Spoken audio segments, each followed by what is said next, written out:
Are you struggling to conceive? You have options, and at Piedmont Reproductive Endocrinology Group, we'll make sure you have the guidance and support you need. PREG is known for individualized fertility care that's unique to every patient. We take the time to provide a reassuring and empowering experience because we believe that you deserve nothing less. Let us help you on your journey to parenthood. Visit us at pregonline.com to learn more. Get the guidance and support you need at Piedmont Reproductive Endocrinology Group.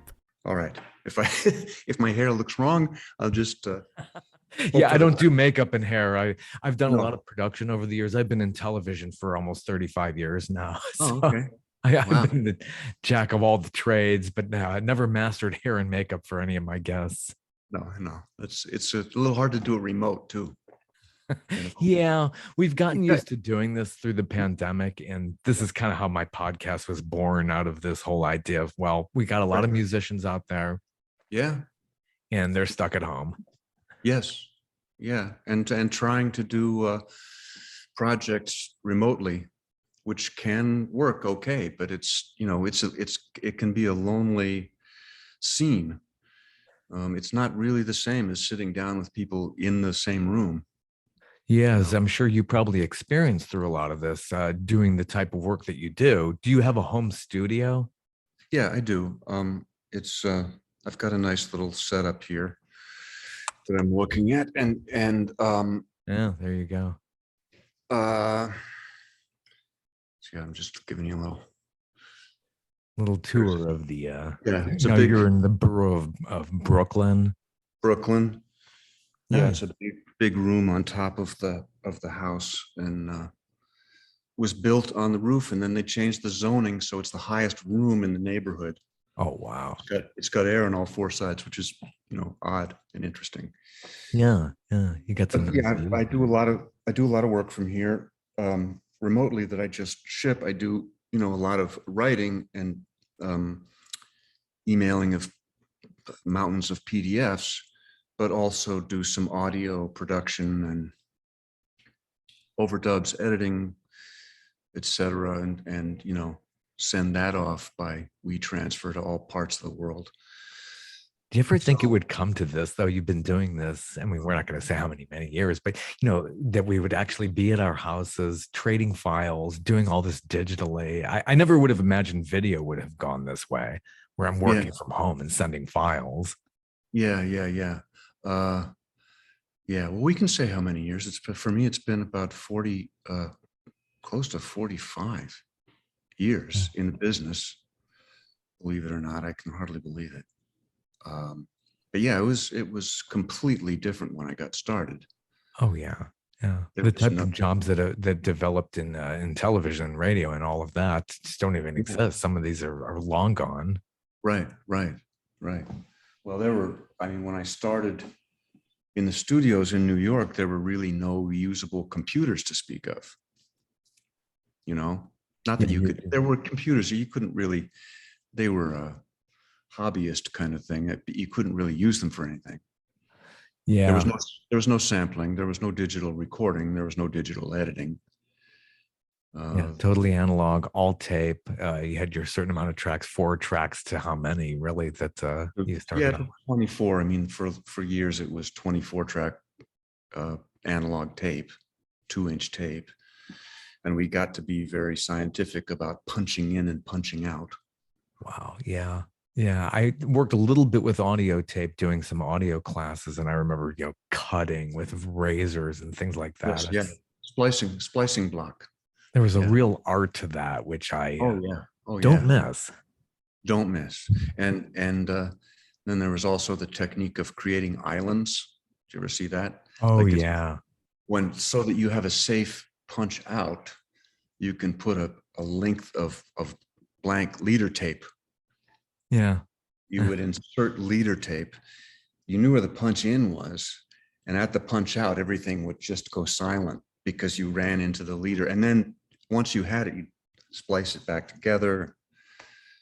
Lots of stories about that. I did that in film where I started out in Super 8 as a kid and got into physical editing with that, using splicers, and later on with the hot splicers up in school. Wow. Way different world. Wow, it's all digital. Everything's digitized now. I think Don Henley once said he gave advice to his kids, don't go into anything where it could all be digitized. But I Mm. think everything gets digitized these days, even if you're in Probably. healthcare. Yeah, unless it's digitized when you start out and you learn the digital version, in which case it's hard to.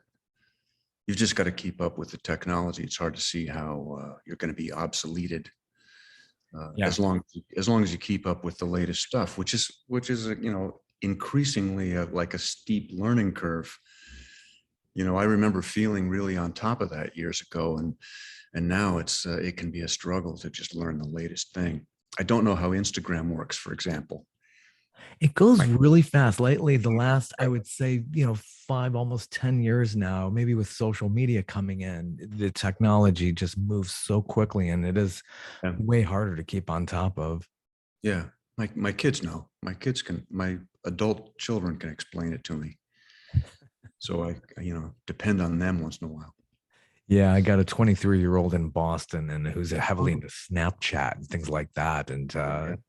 just wow. Yeah, constantly changing. In school in Boston? She graduated actually from South Carolina 3 years ago, and she's in Boston working with a marketing agency. And one of their clients is New Balance, which is based out of there. Yeah. Yeah, keeping very busy. A beautiful town. I didn't start going to Boston until she moved there. Yeah. Well, I went to school there at Berkeley. Yeah, Berkeley back in the early 70s. Yes. What was it like back then? I mean, there was just must have been a completely different feeling going into music in the early 70s. And Oh, Berkeley's yeah. like creme de la creme. Well, yeah, it's a good place. It was a good place. It was a good place then, and it's a good place now. And partly it was because of 3 or 4 wonderful teachers who had a lot of real world experience, performing and recording music. But in retrospect, a lot of it was also about the other students, students from all over the world. Really, some phenomenal students Yeah, from it's everywhere. amazing. It attracts people from everywhere. Yeah. Yes, and the students really learn a lot from each other. They pick up a lot from each other, which is important. I mean, part of it's about the classes, and part of it's about the other students. There's this amazing creative energy there. I remember walking down the hallways, walking past practice rooms, and hearing people just shredding, just wailing in there. It's like if you could see it from space with an infrared camera, you'd see this big glowing blotch like musical energy there. So have fond memories of being there and learning a lot of good stuff. Yeah. Now, growing up, and you were originally born in Ohio. I came from Cleveland, so you were born in Berea. In Berea, outside of Cleveland, yeah. We moved away from when I was 2. I don't remember it. Yeah, and then did you spend time in Western Ohio? Is that where some Well, of it was. We moved. I don't know where I'm from. People ask me where I'm from, and I have to say I'm not really sure, because we moved to Seattle, Washington when I was 2. Oh, okay. Mercer Island, Washington, out in Lake Washington, a suburb of Seattle. Okay. That was kind of our favorite place, my favorite place, and our favorite place as a family, kind of. But then moved back to 2 different towns in Ohio: Findlay, Ohio, which is northwestern Ohio, and Granville, Ohio, which is outside of Columbus. It's where Denison University is. Denison's there. That's right. I know there's a school there. Yeah. Some good schools there. Yeah, but I was only there for 2 years and graduated from high school there. So I'm not really connected to that place. My parents lived there they stayed there. They lived there for the last 40 years of their lives. Are you struggling to conceive? You have options, and at Piedmont Reproductive Endocrinology Group, we'll make sure you have the guidance and support you need. PREG is known for individualized fertility care that's unique to every patient. We take the time to provide a reassuring and empowering experience because we believe that you deserve nothing less. Let us help you on your journey to parenthood. Visit us at pregonline.com to learn more. Get the guidance and support you need at Piedmont Reproductive Endocrinology Group. Yeah. Once you're staying, a lot of people go back to Ohio. When I grew up in Cleveland and I would come back and visit people, they were there for ages. It's just the kind of place you end up back at. Not me. Yeah. I have no desire, although I love this, that the Rock and Roll Hall of Fame is there. Cleveland, other than that, yeah. Found my musical interest back then. So when did you find your musical interest? Are you one of the zillions of kids who saw the Beatles on Ed Sullivan and were like, that's it, I got to be involved somehow? No, well, that was part of it, but it was before that. When I was about 11, I got my hands on some little miniature orchestra scores that my older sister brought back from college. She's 8 years older than me, and I was fascinated with those little scores. And it actually kind of got me into it because I really loved the way that they looked. That was part of it, Yeah. They look like these wonderful little diagrams, almost like scientific diagrams. I'm just picking up. So that's how you got into music. Yeah, that's really interesting because a lot of people in music haven't learned how to read music. So they're most people I've spoken with. Yeah, see, I don't remember not being able to read it. Yeah, that's a really, really very, very good skill. Yeah, this is just a beautiful piece of Rimsky-Korsakov Capriccio. Oh wow! Because I loved what they call paint pot orchestration, coloristic orchestration. This is a very old-fashioned score. It almost looks handmade, but I mean, look at the harp cadenza. It's like that just fascinated me. Amazing. Yeah, so I have yet to meet anybody who's like really into that. But that's your profession. You've been with you most of your life. Well, I just thought, I thought those were so beautiful, and we had this little one manual electric organ. So I had Berlioz's Fantastic Symphony on the one hand, and I had Mozart Jupiter Symphony in C. Nice. Extremely different. I remember going through the Mozart and learning to read music by just playing the parts. Like I'd play the violin parts for the whole symphony and go through to the viola parts, learned alto clef, and would read and play the viola part and play the cello parts, learn to read bass clef. And so that's really the way that I learned to read it. I don't remember not being able to read music. I don't, it just goes way, way back for me. Very natural. Yeah. So I just thought, I think I can learn to do this. I mean, I seem to have a little bit of a knack for it. And I can figure out that, this was partly the mathematics of it that really appealed to me. Partly. Yeah. So you basically self-taught and you did music appreciation classes. How did that form? No, I was like really very self-taught. Nice. Which is weird, but self-taught in a strange way because, most of my colleagues and friends who sort of came up that way, they were more sort of in garage bands.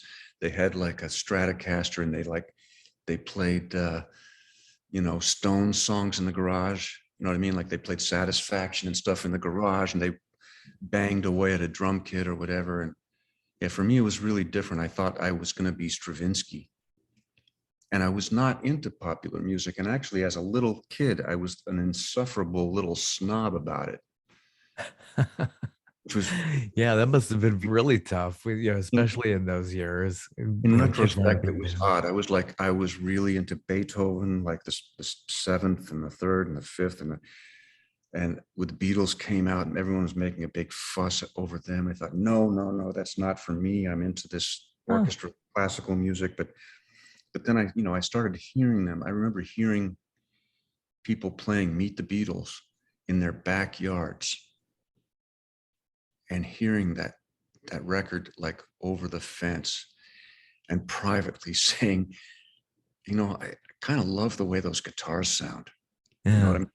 They sound really cool. And I kind of really like John Lennon's singing. It's like this really vinegary, Yeah. like acid kind of salad dressing or something. I'm into some, what do you call it? Synesthesia. Like to me, sounds are a lot like tastes and smells Yeah. and It's like, colors. yeah, yeah, like home cooking. It's the Yeah. aromas, really bring you back and get you to feel Yes. something. Yeah. Yeah. Yeah. So that's why I say it sounded vinegary, or the electric guitars in the band, like they're kind of like these dry, crunchy crackers or something. Like it was a cool sound. But I mean, by the time 1967 and Sergeant Pepper's, I was a huge fan of like putting big headphones on and listening to For the Benefit of Mr. Kite and all that weird stuff they got in there, and thinking, this is just incredibly great. Like must be so great to be in the studio and be able to like come up with these crazy sounds and get them into a song. And that turned out to be, a big part of what I ended up doing.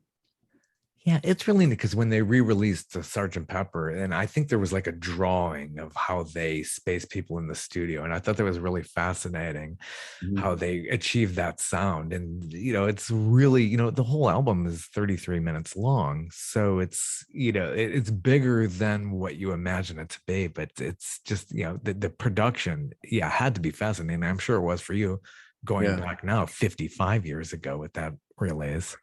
Right.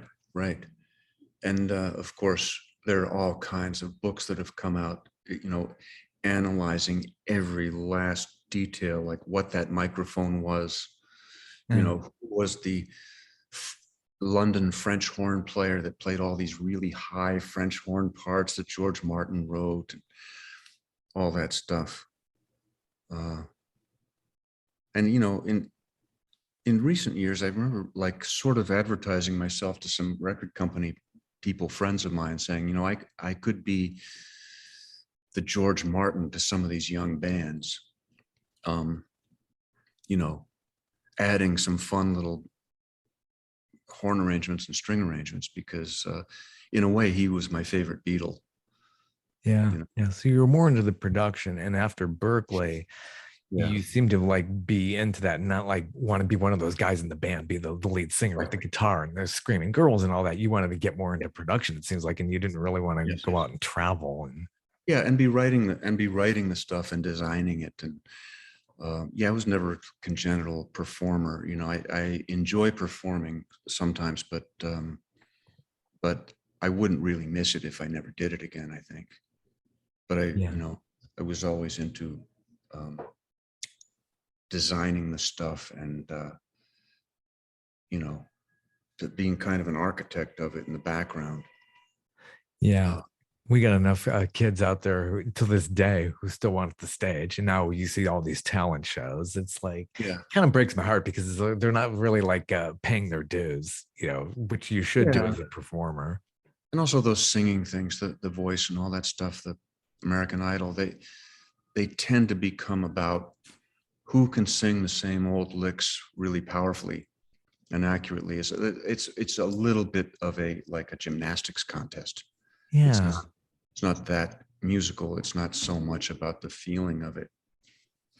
On the other hand, I mean, there are I've known a lot of musicians that really come at it from a really instinctive place. They call themselves hummers because they can only hum it. They can't write it down. And At Granger, we're for the ones who specialize in saving the day. and for the ones who've mastered the art of keeping business moving. We offer industrial-grade supplies for every industry, with same-day pickup and next-day delivery on most orders, all backed by real people ready to help. So you can get the right answers and products right when you need them. Call, click Grainger.com, or just stop by. Grainger, for the ones who get it done. With Lucky Land Slots, you can get lucky just about anywhere. Dearly beloved, we are gathered here today to... Has anyone seen the bride and groom? Sorry, we're here. We were getting lucky in the limo and we lost track of time. No, Lucky Land Casino, with cash prizes that add up quicker than a guest registry. In that case, I pronounce you lucky. Play for free at LuckyLandSlots.com. Daily bonuses are waiting. No purchase necessary. Void where prohibited by law. 18+. Terms and conditions apply. See website for details. You know, sometimes self-deprecatingly will refer to themselves that way, but it's nice that they're there because it creates gigs for people like me. You know, they need me to help organize stuff and write stuff down and figure out what they're doing when they don't even know. But I remember visiting Berkeley, it was years later after I was there, and having kind of a conference with faculty and talking about how valuable it can be to work with certain musicians who are just very instinctive and not particularly educated. And some of the faculty were really dismissive about that. Well, you know, what could they possibly have to offer you? Yeah. But my answer was musicality. That's what they may have to offer is pure musicality. And you can really learn a lot from people that you might think of as uneducated. And it's nice when they know that they need you and you can really contribute something. And then there are a few times when they actually resent you and they're pissed off because they need you. You're that valuable. That's the whole thing. It's like you have to translate their ideas and make it happen. Sometimes they can be very insecure about that and not like the fact that they need you. That's happened. So these are the ingredients to be what you mainly are: producer, arranger, conductor. Is it all? What's the differentiation between those titles? Well, I know, we generally, that's a hard question because, the center of probably the majority of what I do is arranging. I do a lot of arrangements for big orchestras, and for small groups, and for even just for bands, for rhythm sections and whatever. And that's the biggest part of it. But it's funny, if you Google the word arranger, you'll see like pictures of desktop machines. Yeah. There are digital desktop machines that people call arrangers, which I think is incredibly dehumanizing. I found that really kind of discouraging. And a lot of people really don't understand what that is. Yeah, it's all been, the technology, again, digitizing everything, that you got all these programs out there, GarageBand and Pro Tools is a great tool and everything. But it's kind of sad to see machines getting involved, and there's nothing like the human form that can really, create music. Yeah. And, I've been interviewed a few times by a few people, and they often, if I've worked with them in the studio, they've often kind of made a fuss over, they think that I'm very, very versatile, and I work in a lot of different styles, and it works this way and it works that way. That was thought-provoking for me, because I guess I've always felt that versatility was really important. I had an idea in my head that to professionally do this, I had to be very versatile. I had to understand this style and that style and these instruments and those instruments and these, musical traditions. these and those and really fit in everywhere. I thought that was how I was going to be able to make a living and not have to work in a, in a bank or something, like do something I really didn't want to do. So it's funny, I guess, in retrospect, that versatility came a little bit out of fear. Yeah, it does. Yeah, that's true. And probably just about all of these professions, especially being in the arts, it's like, yeah, you want to be a utility player because you could always fall back on different roles, right, and find the work. Right. It's really good. Yeah. So, a lot of stuff that I've done, as someone pointed out to me, is a little bit like traveling to somebody else's musical world and then like pitching my tent there, like getting really accustomed to what it's like, the whole flavor of it, the expectations, the history, and also, so then you can get a feeling for if you can introduce something new that hasn't been there, like what that might be, and what would be welcome and what would be not comprehensible in that world. I did some stuff. I did some orchestra arrangements for my friends, Roseanne Cash and her husband, John Leventhal, who's a wonderful musician, guitarist, and she's great. They're both really great musicians, great people. But they were doing some, as happens sometimes, they were doing some orchestra concerts and needed some orchestra arrangements. They had had a previous unpleasant experience with some other arrangers where they thought this is not right. It doesn't understand us. We can't live there. It's not what we are comfortable with, So I had to go and meet with John, especially at his home, in his home studio, and go, I had written orchestra stuff and I was like going through it and explaining what was going on. Yeah. And it all ended up working really well, and they loved everything. I wish I had been able to be there or had a recording or something, but I joked about it, and I mean this in a nice way, but I joked about having to go to John and Rosannistan. It's like a certain, yeah, that's country. What it is. Yeah. It's their world. It's their musical country. And, it is country, sort of, in a way, but it's their musical world, where I had to go and feel where they lived, where they musically lived. And that can be super tricky. That can be really tricky. And now are they in Nashville or in your? No, they're here in New York. Oh, okay. Yeah. They're great people, and like, the music that they do is really beautiful.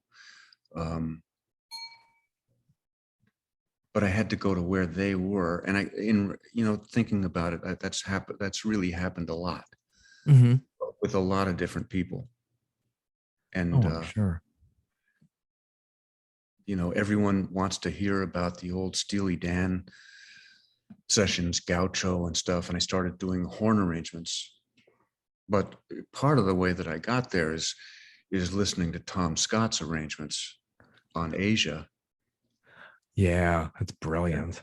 Yeah, and I know Tommy. He's a funny guy and a great musician, and but just to let that whole sound and feeling sink in for a minute, without stealing anything specific. It's just the general sound and attitude. Yeah, it's basically, you're getting into their genre and understanding it. And I keep referring back to Phil Ramone, who in his book was saying how important it is to really, adapt to the artist and keep them as comfortable as possible. Right. Well, I was like one of the first call arrangers for Phil for 35 years. I did so much with Phil. Oh yeah. I got to know his whole way of working in great detail, going back to Karen Carpenter in 78 or 79. What project was that in the late 70s with her? Her last album, her solo album, which, for Karen Carpenter's fans is just a legendary moment in history. Oh, that is, yeah. Yeah, he produced her solo album, which ended up on the shelf for over 20 years. They didn't release it. Her brother Richard didn't really like the record. Karen was kind of trying to stretch out and do something new that was kind of different from the Carpenters records. She and Phil didn't have her singing in her usual like buttery low alto register. Yeah. She was doing different sorts of material, which was in retrospect is kind of dated 70s songs. But people had Herb Alpert, I guess, at A&M and her brother Richard, had real doubts about the record, and it was ended up on the shelf for over 20 years. And I think, yeah, it is. And when it was finally released and available, I thought I hadn't heard it for that long. I thought, well, it feels kind of dated now in a way. Sure. She was probably trying to reinvent herself. Did it kind of feel like that? Like she was trying to just find her own and get away from the whole Carpenters? Not get completely away from it. I mean, she couldn't get away from who she was musically, but it just stretching out a bit and doing stuff that was a little different for her. She was a great person and a real musician. And as you may have heard, actually a very good drummer. Yeah. I've seen some video of her. You wouldn't think of her as a drummer, but wow. Yeah, she's a good drummer and a great singer and very musicianly about it. She reminds me, in retrospect, of Natalie Cole, who I really, really loved Natalie, and Natalie was just so smart and so musical, all around musical. Yeah. Your project. Genius did not skip a generation in her family. She had that thing that her dad had. Her project, your project, Passion Fruit, was that one that she really just enjoyed and got through some really tough times? Yeah. Maybe you saw that story somewhere, but that was the first album I ever produced, actually, in 1982. And Michael Franks asked me to produce his record, and I was really like not confident. I was very diffident about it. Are you sure you want me to do this? I don't know. I'm not sure I know how to do this. I had just worked with him doing some arrangements and doing some playing, but he insisted. He said, you should produce this. And that, I'm proud of that record. All these years later, it's a good record, and it's a record that his fans really like a lot. And then I found out later, because I was working with Natalie and Tommy LaPuma, and she wanted to do a remake of Michael's song, which is a good song. It's called "Tell Me All About It." Yeah. And I said, wow, do you know that I produced this album? I produced this song, the original version, and produced this album. And she had no idea. But she said, I love that album. She said that album got me through rehab. Yeah. It's really kind of nice, because she was always very open about having this terrible struggle with substance abuse, and she was a heroin addict basically, and she was in rehab. She said that record got her through rehab, which was very, very nice to hear. I was like, really? Oh, that had to be. Yeah, you made a positive difference, which that's in the music world. How many do we lose to heroin and those kind of addictions? And cocaine. I know a few people that died as a result of cocaine abuse, and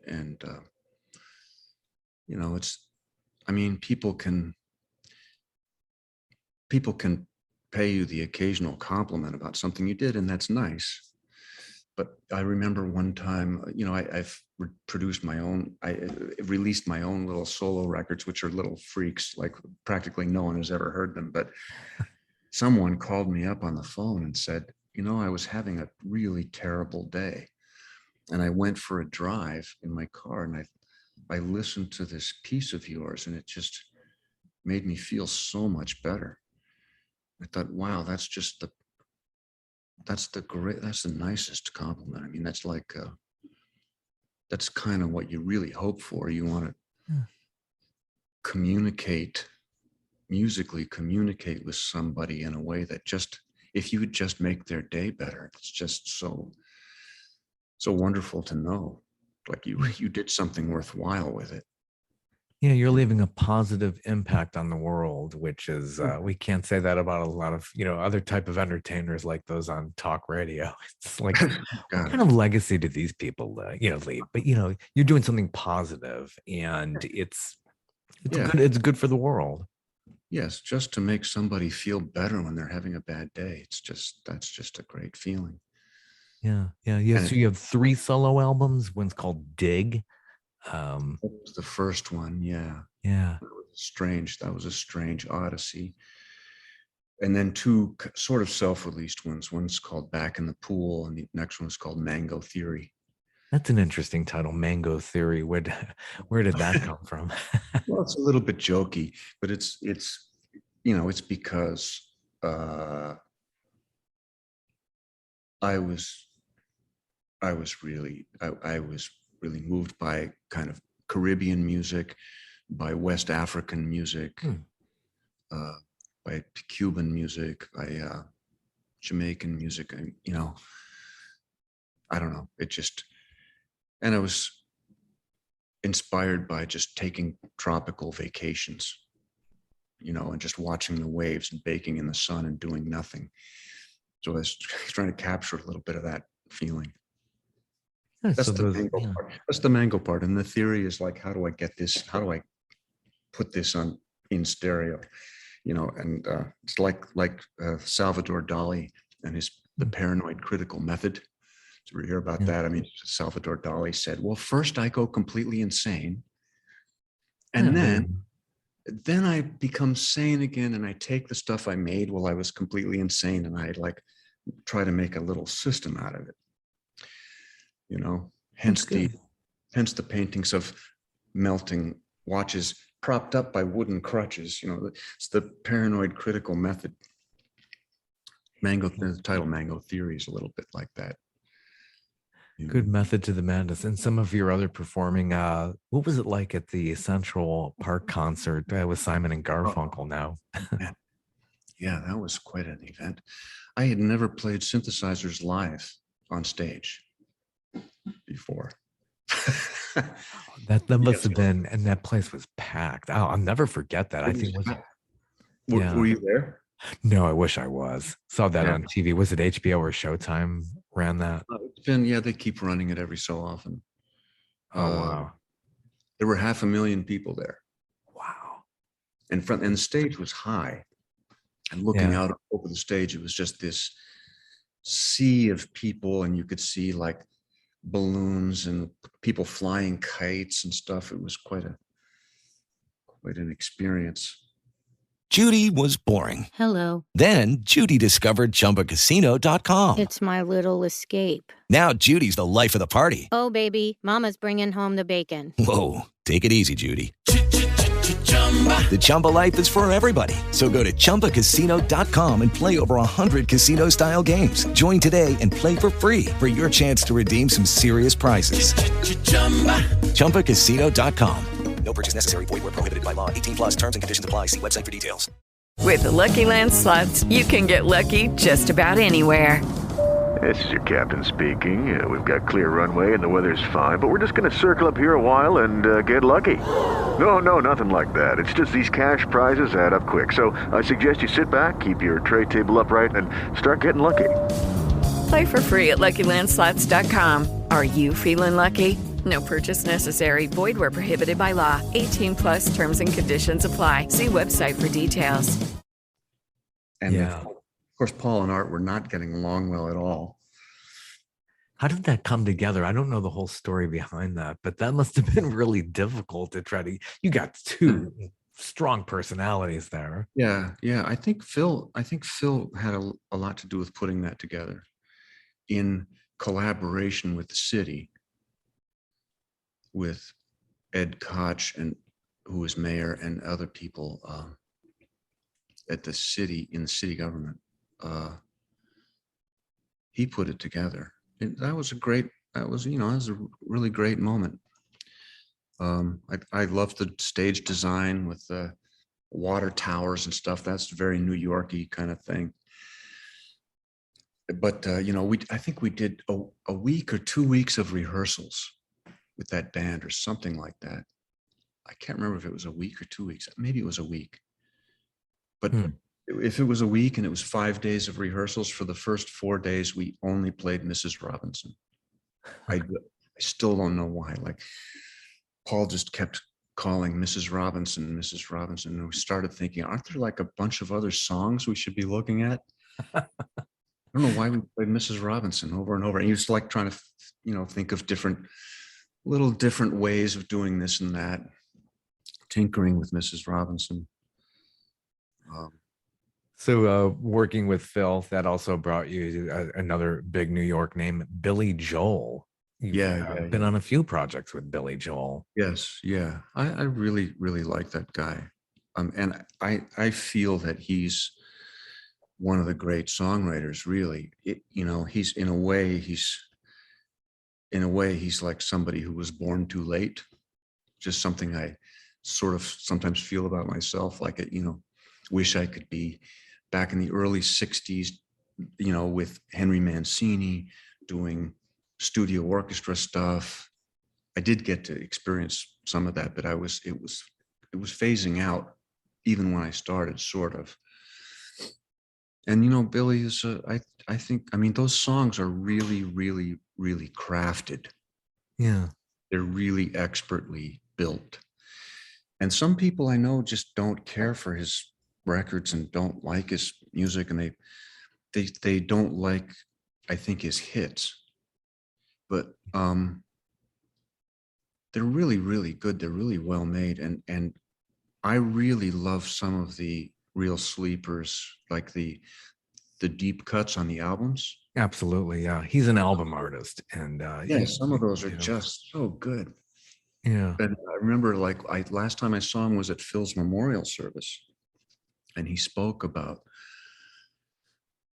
Phil. He loved Phil because Phil wanted to use his band, his live band, on the records, and nobody else would do it. No other producers. They all said, "We'll use studio guys." No, let's use your band. They're great. And Billy was thrilled with that because that's what he wanted to do. He wanted to have the guys that did it on stage every night. So how many 100 nights a year, whatever. And Phil talked him into doing a lot of great stuff he wasn't sure he should do. There's a wonderful song of his called "Where's the Orchestra?" I don't know if you know that song. Love that. The closing of the Nylon Curtain now 40 years ago. Right. Oh, beautiful. I love that song. That's a great song. It's really strange and wonderful.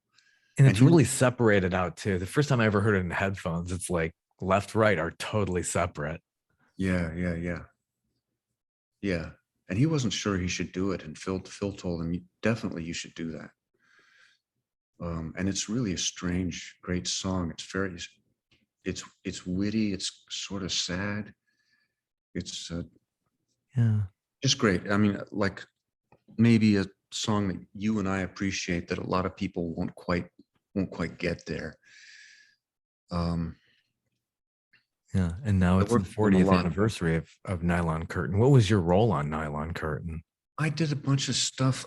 I think I actually did a bunch of synthesizer music because, like, for a while in that period, among the many other things in my careen, I don't have a career, I have a careen, right?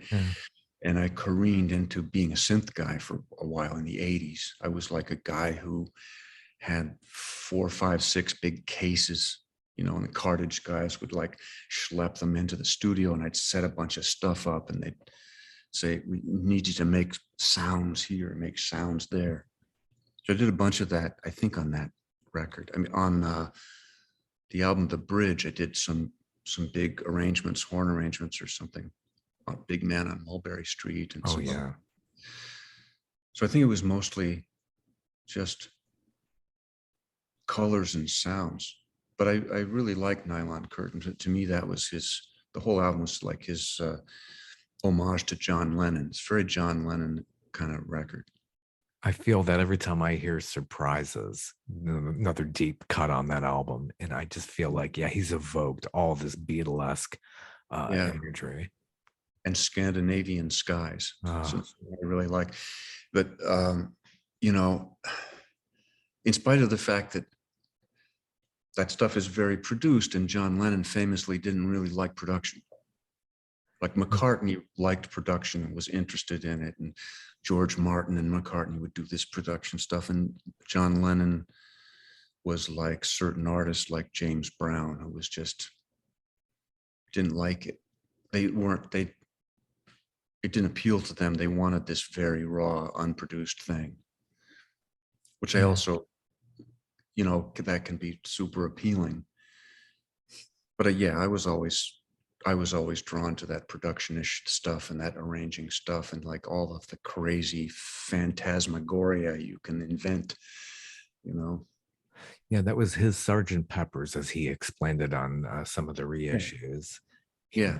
It was considered taking a long time to do something like that, but he wasn't gone that long. It was funny how they, back in the day, now Billy hasn't done a pop album in, almost 30 years, but like back then, it's like, oh my gosh, Nylon Curtain, what took 5-6 months? Yeah. Yeah, you don't think that that's all that long. I remember working on Gaucho, and Gaucho was, I think, over 2 years. And people were just saying, oh, they're never going to finish it. Like when it finally was released, it was just everybody just it just blew everybody's minds that it got done. Yeah, Steely Dan and Billy Joel and maybe the Eagles, Fleetwood Mac. These guys are uber successful, but they take such heat from critics and people in the culture. It's just more fun to kind of poke at them. But I mean, my gosh, earworms these people have created for our life, soundtrack of our lives. Yeah. Yeah, I guess, people just don't like Uptown Girl and that kind of stuff. And it's just, to me, it always really impressed me that Billy could do Frankie Valli and the Four Seasons and just kind of really, really nail it. And not superficially, but not just the sound, but the right down in the cellular, the mitochondrial DNA of the whole feeling of the thing. Like, how does he do that? And he would do that doo-wop stuff, and that was just right, Yeah, and what a contrast from something deep like Nylon Curtain then goes into Innocent Man, which took 2 weeks to do, and this is the early 1980s, and he's evoking the late 50s, early 60s. It's like, and it was a major hit. Yeah. Well, he's one of the great songwriters, in my opinion. Him and Paul Simon. Yes, yeah, definitely. And how were you involved with Graceland? Well, again, that was mostly doing overdubs, keyboard overdubs and synthesizer overdubs. But I did do the horn arrangement on You Can Call Me Al, which the credit was left off the album, which really, really bugged me. Yeah, really. That's iconic. Yeah, I mean, talk about something that hundreds of millions of people they have not only heard it, but they can instantly identify it. Totally. Of course, the arrangement probably took less than 10 minutes to write. Because it's just 2 bars, repeated. Then there's one place where it's different. Yeah. And then it goes up in inversion toward the end, like in the fade, it steps up one inversion. I think it's 4 trumpets and 4 trombones and a bass saxophone. Roy Halley and Paul Simon requested the bass saxophone specifically. Said, can we have a bass saxophone on this? I said, sure. But it's basically, they just said, can you have a brass section and a bass saxophone play exactly what this rhythm guitar is playing? I forget the guy's name. Ray. I'm working on that. Wow. There's this other guy, Victor, but I don't think it was him. This guy, Ray, somebody. I should know. But it was just a rhythm guitar part that the guy played, the South African guitarist played. And then one time he played it different. He plays that's he just played it differently that time. And they do it with him. Oh. So he came up with that melody, and then you translated that to accentuating that with horns. Yeah, it's just I forget. It's just I don't remember what key it's in. But yeah, it's a very simple thing. Just make it work for this section, and then we'll repeat these 2 bars about 37 times, waiting for that one that's different. Yeah. Counting. And say this one. It's interesting to hear how the sausage is made like that. Yeah. Well, it's very. Wasn't really any sort of brilliant involved arranging. It was very simple. I don't remember exactly by hand for them. I'm guessing because I only had to maximum 6 bars I had to put on the stand. Here's 2 bars, repeat this however many times. Then there's these 2 bars you only play once. Then you go back to this, and then toward the end we all go up an inversion. Make it a little higher, a little more exciting. Nothing to it. I guess 8 bars. If bars 5 and 6 are the same as 1 and 2, and so I don't even remember that. And a lot of that stuff, I didn't keep the scores. Oh, stuff wow. That happened, Babylon Sisters and stuff. People ask me, "Do you have the score? Can I see the score?" And I just say, "I didn't save anything." Yeah, because you have such a volume of stuff. I mean, the roster of artists, it's incredible. Not just that, but in those days, the studio scene was so busy. Yeah. Going from a beer commercial to a car commercial to a Steely Dan session to a soft drink commercial, or to a session for some new artist that nobody ever heard of because the record was never released or whatever, and in between there's a Steely Dan sessions oh, this is cool. I like the music. It's just another, you don't think about it. Then it comes out, and it's 30 years later, all of a sudden it's this, not all of a sudden, but it's this iconic classic. Everybody wants to know all about it. I really wish I had saved those. At some point I learned I should save them. So I have a bunch of stuff that's more recent, but it could be a huge coffee table book at some point. It's the nostalgia people pay for. Yeah, except it would be difficult because I'd have to get permission from the publishers to have stuff about the songs that I didn't write. Yeah, which is very tricky. Depending. I mean, some people are easy. They say sure, and other people, if it's Rodgers and Hart or the Gershwin estate, those people they can be like the keepers of the sacred flame. It's like 4 white-haired men in 3-piece suits in a little room saying, "Oh no, I don't think so. That sounds like you might be encouraging people to play electric guitars. That's not. We don't believe in that." Great story. What was it like working with Elton John? You did Vampires as an arranger and a conductor? No, I've never met him. Oh, really? I've never met him. I worked on some stuff of his. But just contributed to Vampires and Aida. Vampires? Was a show? Believe so. It wasn't, I didn't contribute to any of the shows. I contributed to some records that were based on the show. There's a big Aida thing that Phil Ramone did it was about the show. It was people re-singing some of the songs from the show. I created this big orchestral piece on that record, which I mostly just built electronically. We overdubbed some orchestra stuff. But no, I'd be very interested to meet Elton John, but I've never met him. Oh, there's still times. And then some other artists you'd like to work with. Is it Peter Gabriel who's on your wish list? Oh, yeah, sure. Yeah, I'm a huge fan of his. And I've never met him. Yeah, very interesting artist who's also into world music. Yes. And also, I always think of Peter Gabriel when I think of a certain issue that people like to talk about, which is he gave a very interesting interview where he talked about discounting the idea of talent, which was really interesting to me.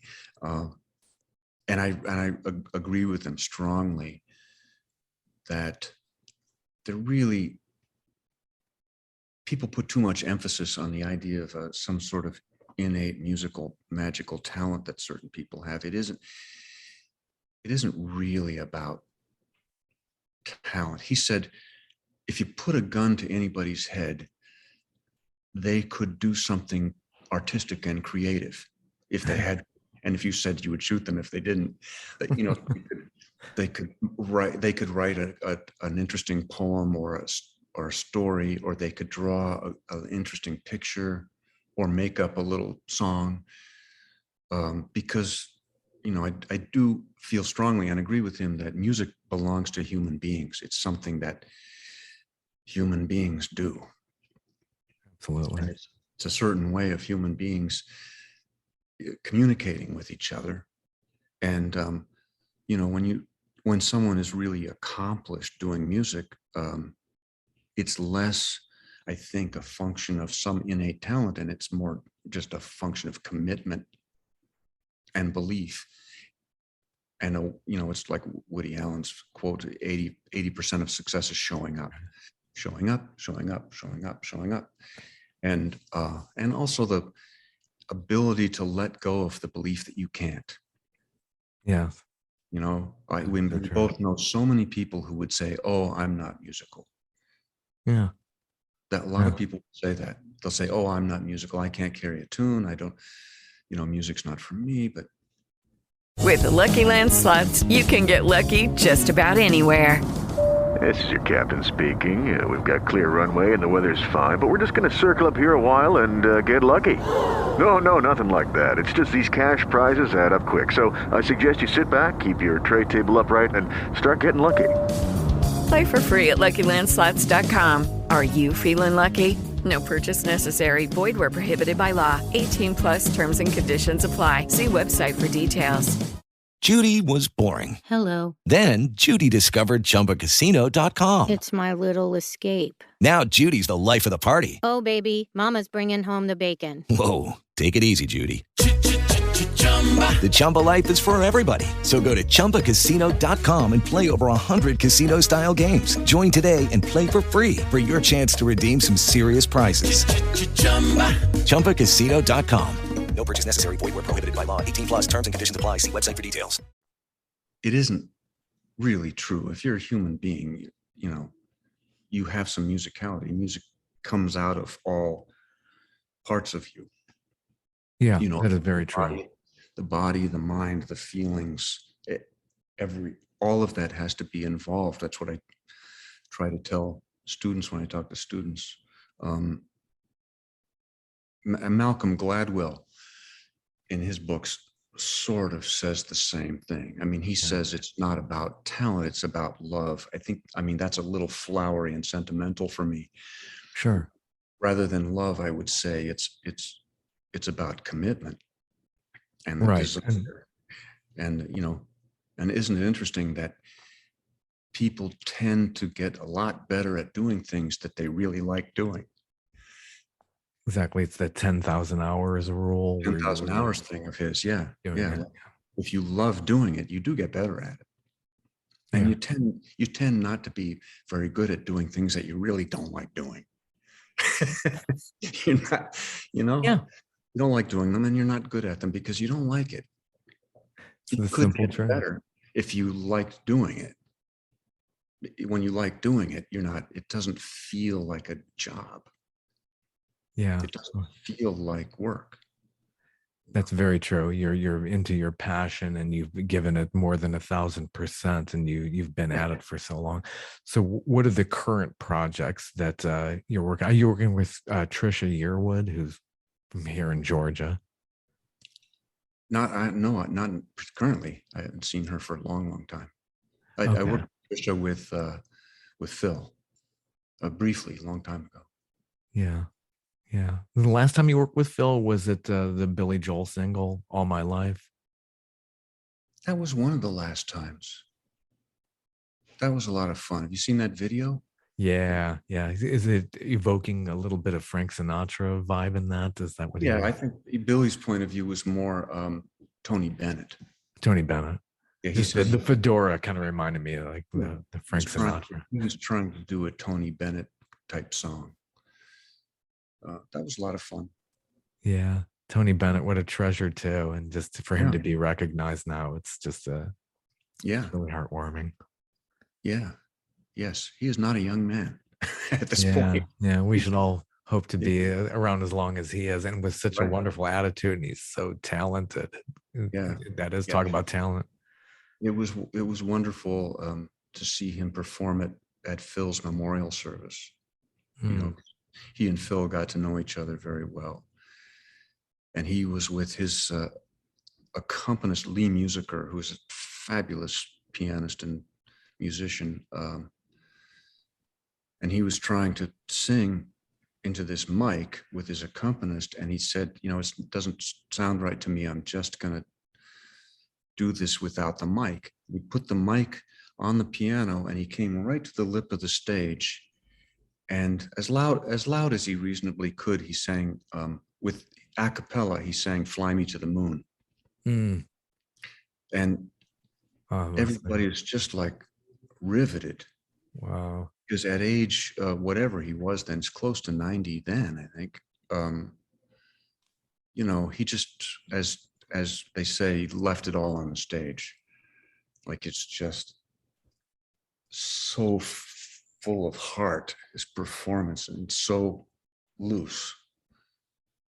And that was just such a great thing to see and to hear. It's just really, really special.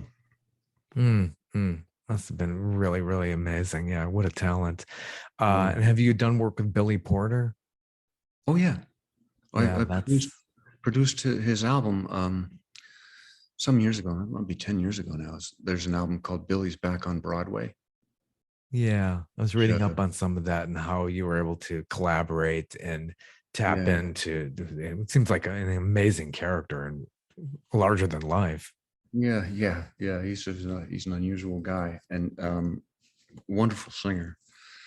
I do a little thing every year with NYU.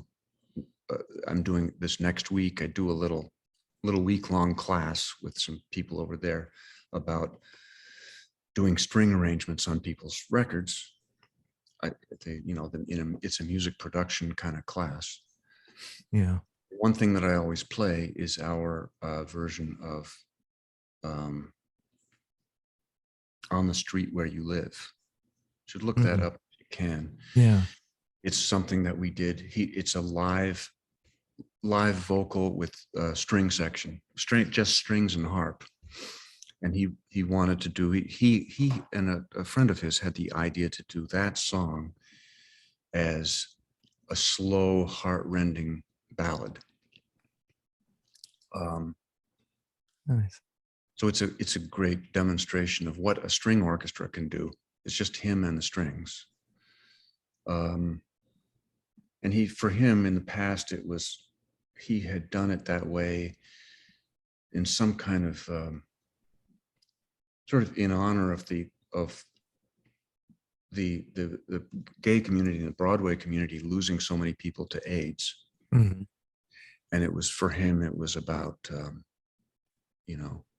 on the street where you lived, past tense. It's about his sadness about friends that were gone. So it's a completely different way of reading the song. You should, I recommend it. You should check it out. Definitely check that out. Yeah. That's something that I always play for the students. A good demonstration of what you can do with strings.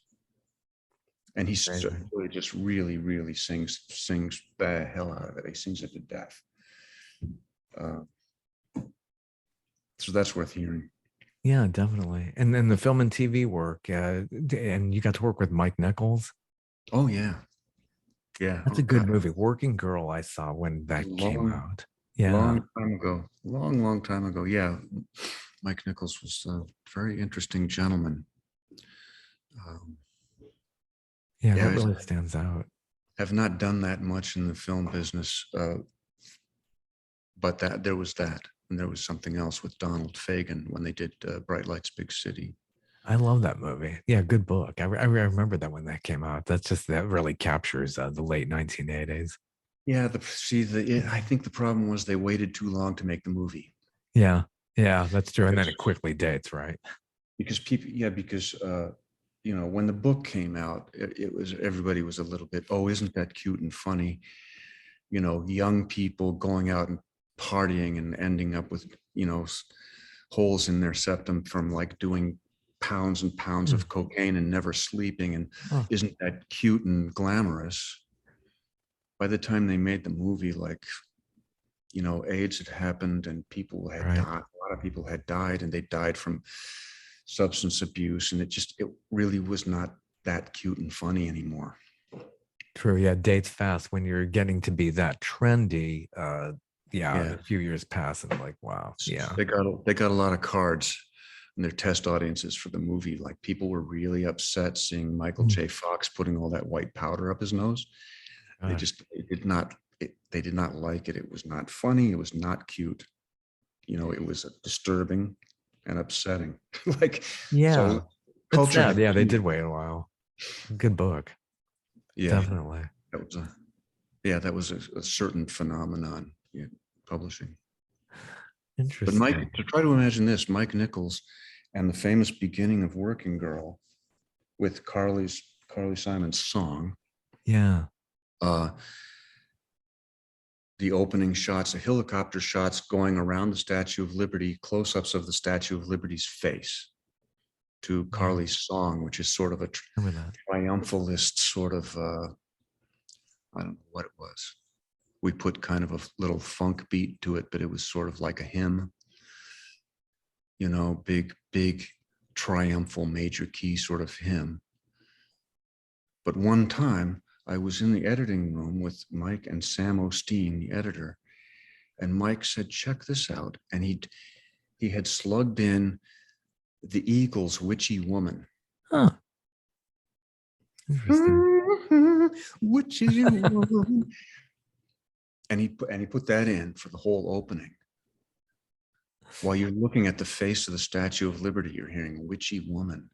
And it was so strange and interesting. It's like it turned it into a completely different movie for me.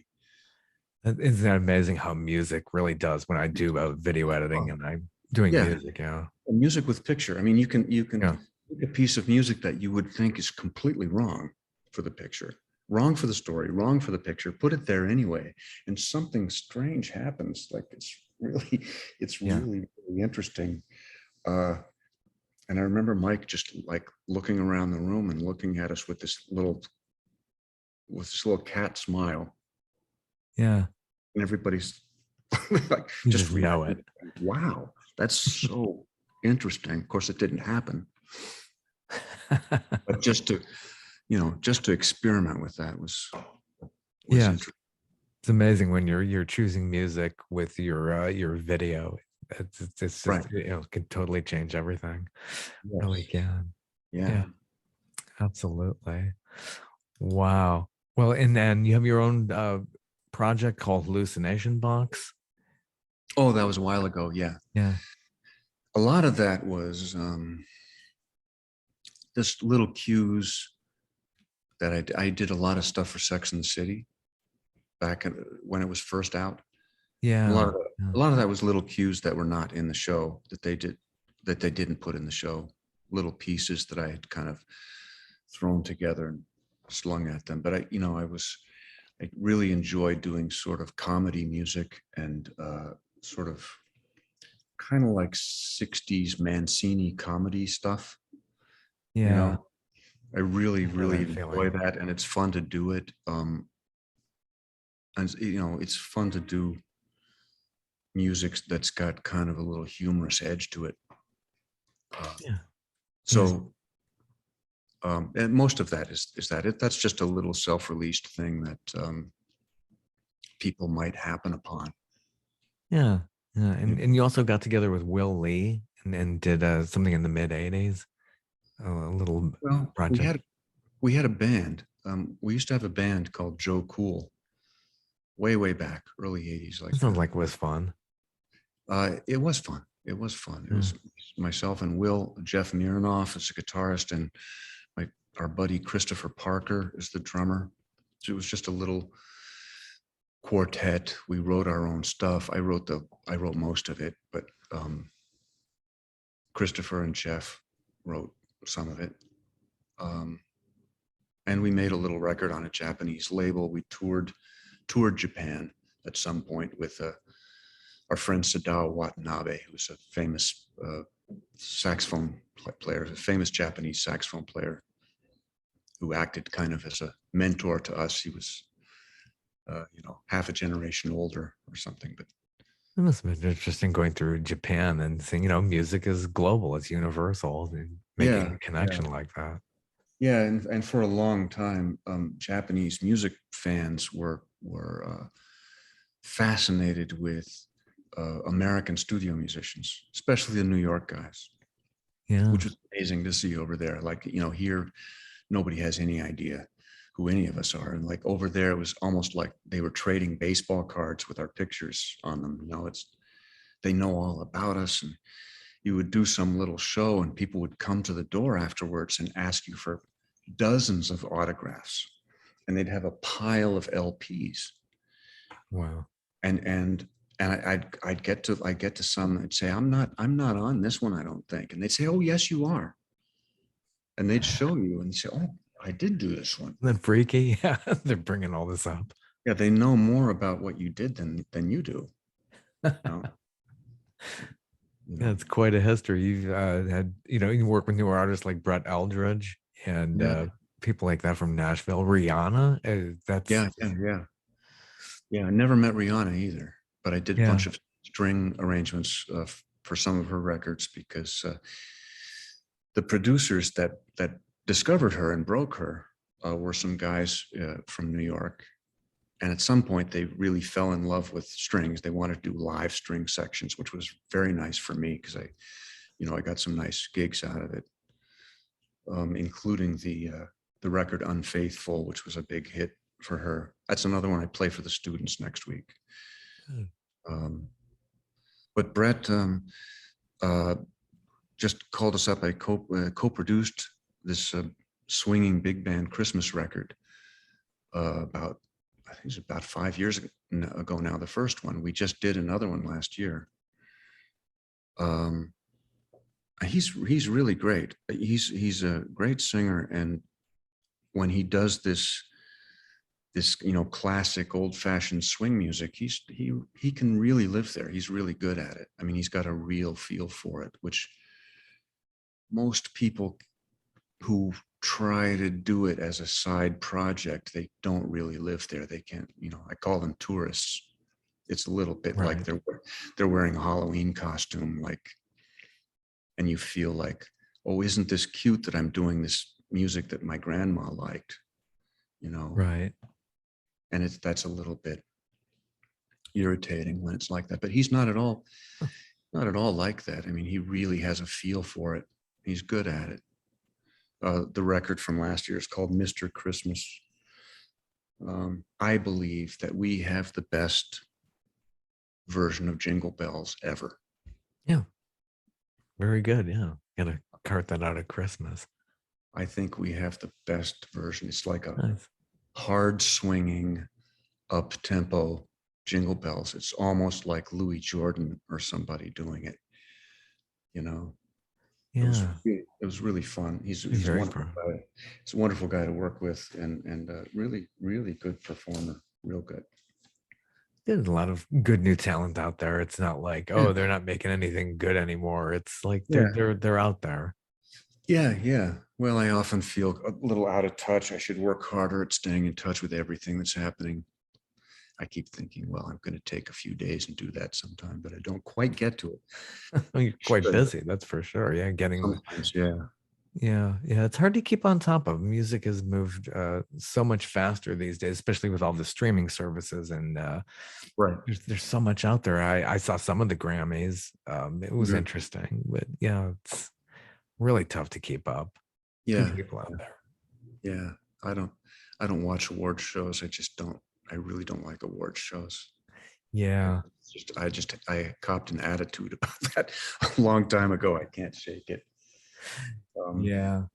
I do get a kick out of the Rock and Roll Hall of Fame ceremonies, but yeah, sometimes that seems a little canned as well. But it's fun to see them. Yeah. Well, thank you for your time. I've had a great time hearing from you, and it's my pleasure. I hope we managed to talk about some stuff that's interesting to people. Yeah, absolutely. Those people not just inside baseball, but people who can appreciate music production and how all these iconic sounds were made and produced. Right. Well, if you want to talk about anything else, you know where to find me. Absolutely, really interesting, and best wishes. Thanks. You too. Everything you do. Take care. Let me know when this comes out. Will do. Have a good one. All right. Lucky Land Casino, asking people, what's the weirdest place you've gotten lucky? Lucky? In line at the deli, I guess? Aha, in my dentist's office. More than once, actually. Do I have to say? Yes, you do. In the car before my kids' PTA meeting. Really? Yes. Excuse me, what's the weirdest place you've gotten lucky? I never win and tell. Well, there you have it. You can get lucky anywhere, playing at LuckyLandSlots.com. Play for free right now. Are you feeling lucky? No purchase necessary. Void where prohibited by law. 18+. Terms and conditions apply. See website for details.